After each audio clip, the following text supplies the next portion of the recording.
Una hoja de mangle cae al agua salobre del estuario y de inmediato es invadida por bacterias que obrarán en ella hasta descomponerla.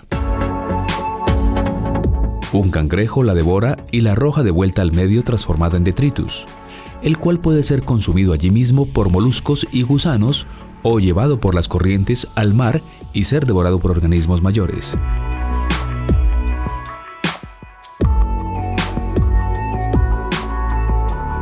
De esa cadena hacemos parte, aunque solemos olvidarlo los seres humanos. Nada somos más que naturaleza. Lo que estudiamos en este proyecto es el paradigma de Odum, que se refiere al outwelling en los manglares. Estos ecosistemas sostienen gran parte de la productividad ecológica. Y lo que dice ese paradigma es que nutren no solamente a los que están en el manglar, sino a las zonas marinas costeras, a través de la productividad que liberan en sus hojas en descomposición. Lo que se dice es que el material detrítico de los manglares mantiene las redes tróficas, incluyendo las redes tróficas que tienen que ver con la pesca. A medida que las hojas caen y se descomponen, entonces va a pasar de proteína vegetal a proteína microbiana, eso lo muestra esta gráfica roja, y la proteína vegetal, es decir, la hoja original, va a ser cada vez menor. La pregunta que nos hacemos nosotros es si el carbono que forma estas hojas y el nitrógeno que está dentro de ellas, o el carbono y el nitrógeno de los organismos que llegan, son realmente la fuente de la formación de los tejidos de los organismos que viven en las zonas estuarinas y manglares.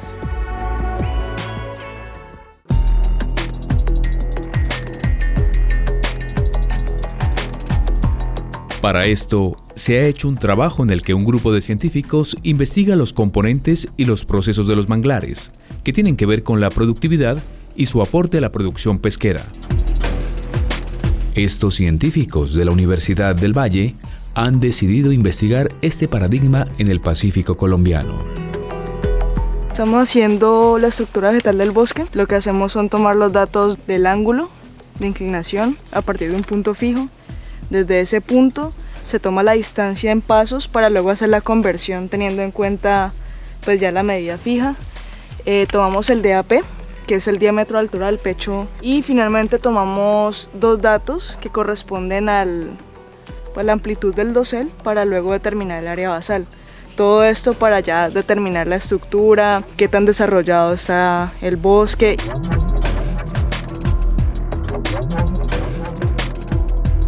Los servicios ecosistémicos son servicios que los humanos aprovechamos de los ecosistemas.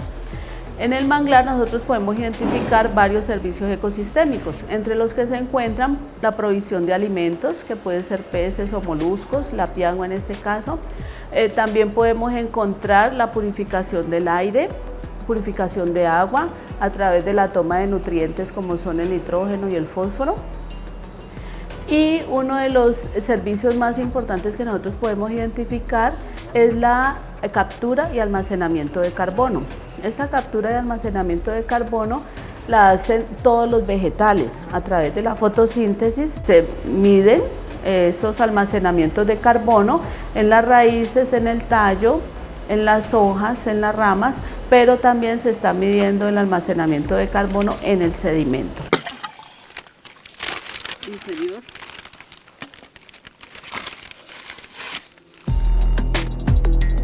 Se le llama productividad primaria porque solamente son los productores los que fijan la energía solar, y la convierten en energía química. La madera, la hojarasca, que es parte del alimento de los diferentes organismos que llegan al bosque de manglar. Aquí estamos en el centro de la parcela, hay un radio. En ese radio lo que vamos a hacer es a colectar hojarasca. También vamos a colectar madera caída. Aquí tenemos las muestras de hojarasca que han caído en estas canastas que hemos montado hace ya 2 meses continuamente durante los muestreos. Y con esto lo que queremos es comparar la biomasa que tenemos en estas canastas que hemos colgado en comparación con la hojarasca que hemos colectado del suelo. Todas estas muestras que tomamos aquí van al laboratorio, se secan, traen todo un proceso hasta que obtengamos ese numerito final que es el que necesitamos para saber cuánto carbono captura el el manglar. Y con relación, por ejemplo, a nutrientes, si es un sumidero, si está exportando, ese último dato que lo dice todo, digámoslo así.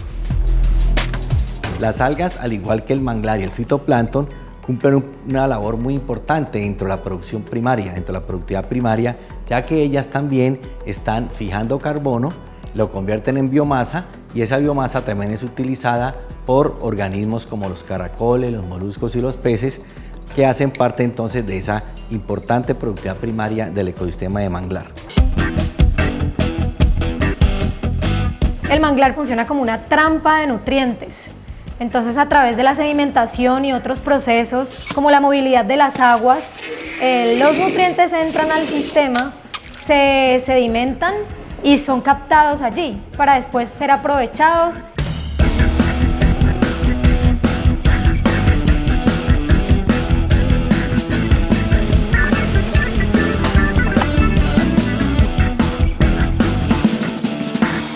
Lo que hacen las dos paredes de plástico es que generan un flujo unidireccional, ¿sí?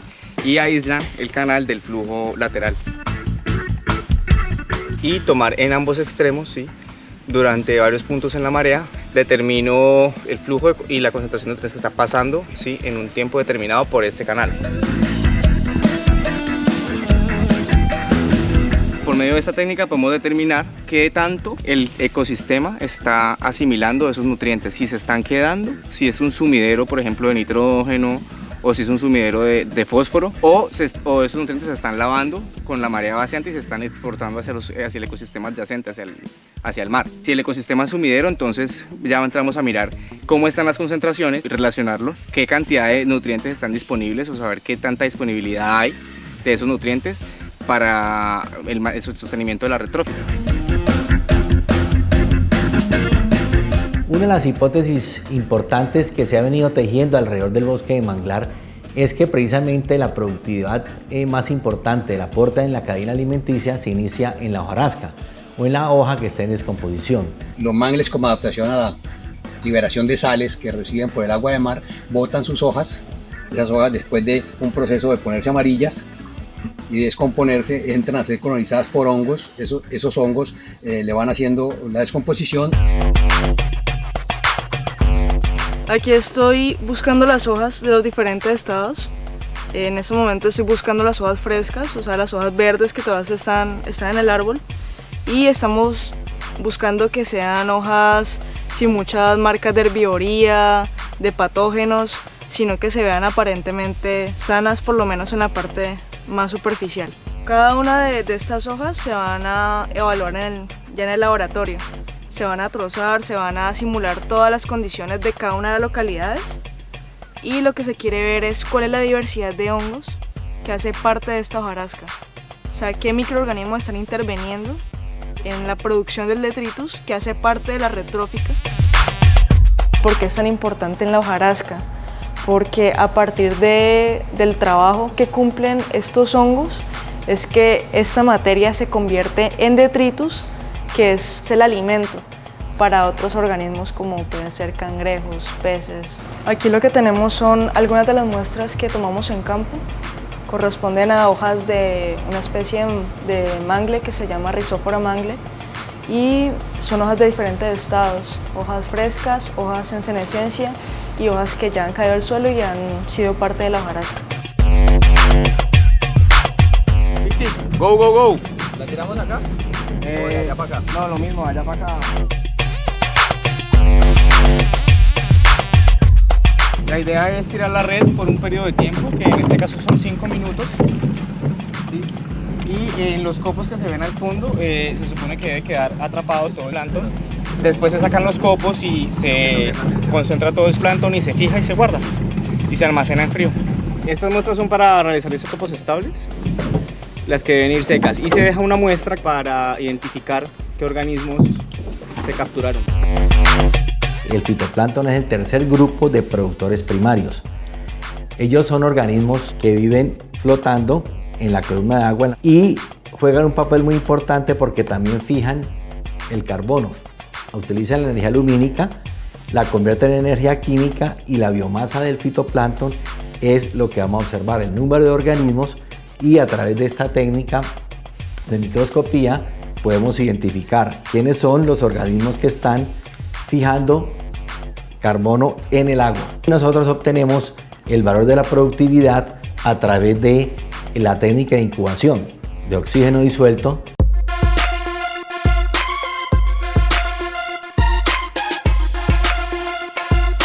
Aquí estamos tomando unas muestras de agua para determinar la concentración de oxígeno que hay en el agua. Por medio de ese oxígeno que yo determino en esta botella, determino cuánto carbono están fijando o están incorporando esas células. Estos organismos entonces van a jugar un papel muy importante como productores primarios y también en la producción de biomasa, que es un factor fundamental como alimento entonces del bosque de manglar. Ya hago un área que es relativamente regular. Ahí fue un cuadrante para determinar aproximadamente la densidad de moluscos y de cangrejos que vamos a encontrar en esta área. Es aproximadamente 25 metros cuadrados. Ahorita entonces determinamos la hora y empezamos a colectar cangrejos y moluscos que encontremos en esta área aleatoriamente. Es importante conocer qué especies de animales tenemos dentro del ecosistema, puesto que estos nos van a permitir evaluar interacciones entre ellas a partir de los modelos y a su vez establecerlas dentro de un grupo trófico que nos van a permitir identificar qué especies están influyendo. Por ejemplo, estos cangrejos que corren son omnívoros, pero también muchos camarones son omnívoros, entonces la idea es que yo tenga como representantes de esos diferentes gremios para poder hacer los análisis de la relación trófica.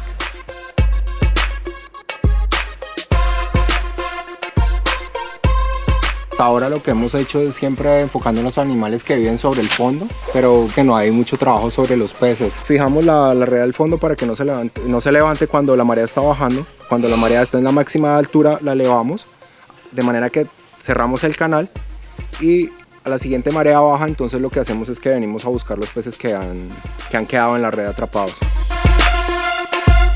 Luego esos organismos son pesados y medidos, o sea, así eventualmente vamos a tener un valor de la biomasa que hay de peces. Con estas capturas la idea es buscar saber qué especies de peces están utilizando el manglar, ya sea para alimentarse o como refugio, y también en sacar material para tener tejido para los isótopos estables, entonces ver de qué se están alimentando.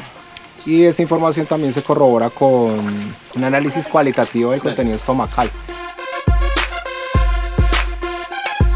Los modelos de balance de masa son una herramienta complementaria al uso de isótopos estables que nos permiten evaluar cuál es la influencia de cada grupo trófico dentro del sistema. Cuando hablamos de biomasa para involucrar esta información dentro del modelo, nos referimos al peso de un grupo de individuos por unidad de área, que es el tejido que puede ser utilizado energéticamente en los diferentes gremios tróficos. Un gremio trófico son los grupos de animales que se alimentan de algo en particular, por ejemplo los herbívoros o los carnívoros.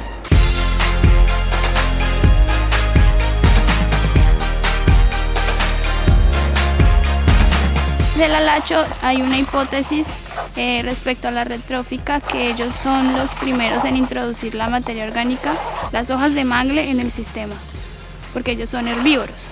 Entonces se han hecho reportes de ese cangrejo metiendo hojas de mangle en sus madrigueras, donde se empiezan a descomponer y empiezan a formar detritos y materia pues disponible para otros animales.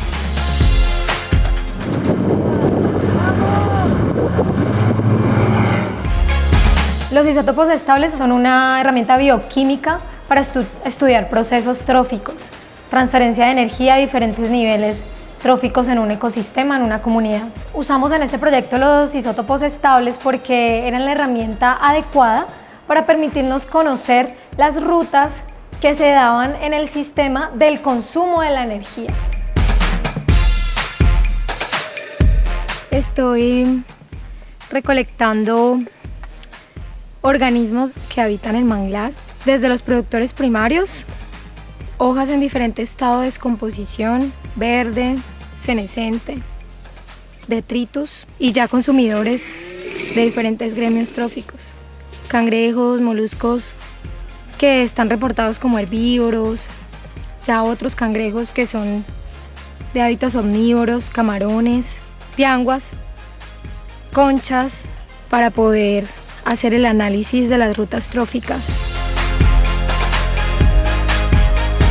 A través del estudio de los isótopos podemos rastrear las rutas tróficas que se tejen en el ecosistema de manglar y podemos ver cómo un organismo participa de una o de varias rutas tróficas consumiendo los diferentes recursos que se encuentran en el sistema, y ya posteriormente podemos entonces modelar estas rutas, y al conocer la línea que se teje y al conocer la red a través de los isótopos estables podemos entonces entender la importancia del manglar para los ecosistemas costeros adyacentes, para los recursos pesqueros que lo visitan como el pargo, las agujas, los róbalos, y para los organismos que residen en él, por ejemplo la piangua, las jaivas.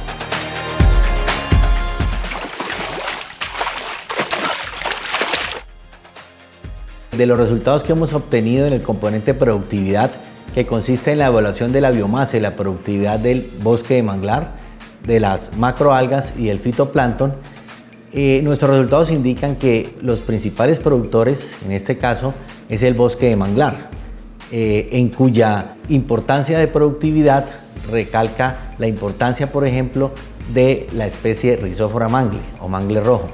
Los datos evidencian que este mangle aporta más del 60% de la productividad primaria. Otro de los resultados importantes es que la productividad primaria del fitoplancton comparada con otros sistemas fue baja, y esto puede estar asociado a la alta sedimentación y al ambiente lumínico, a la cantidad de luz que llega en la columna de agua.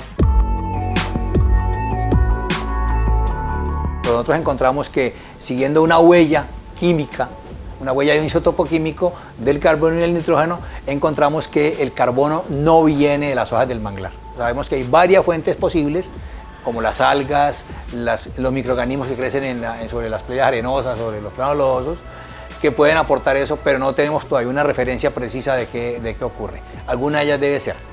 Y lo que sí sabemos es que los microorganismos que colonizan las hojas del manglar sí aportan el nitrógeno, es decir, el nitrógeno que los organismos que viven cerca de la costa tienen en su tejido sí viene de los microorganismos que utilizan la materia vegetal del manglar.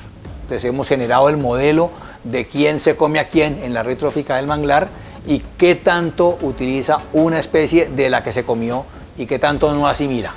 De manera que hoy en día tenemos una idea muy precisa de todo lo que consiste la red, de cuánta energía se pasa de un nivel al otro y de quiénes internos o externos utilizan esa energía para su sobrevivencia. Cuando Don sacó su paradigma, él estaba hablando de los manglares de Florida. Manglares pequeños, de 2 metros, 2,50 metros de altura, que crecen en zona arenosa y en zonas donde casi no llueve. Comparados con los nuestros, que son manglares de 40, 35, 40 metros, en zonas de mucha lluvia y no arena, sino barro. Entonces los resultados de nosotros muestran que el paradigma de Odum puede ser, digamos, cumplible en nuestra zona, o se cumple en nuestra zona, pero no absolutamente.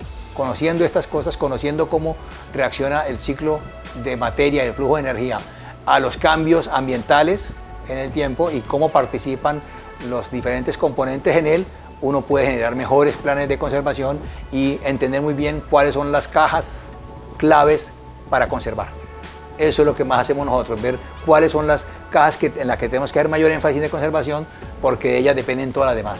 Es como una especie de sombrilla que aglutina a las demás, y entonces al proteger una determinada caja, por ejemplo de los microorganismos, protegemos todas las demás que dependen de ella.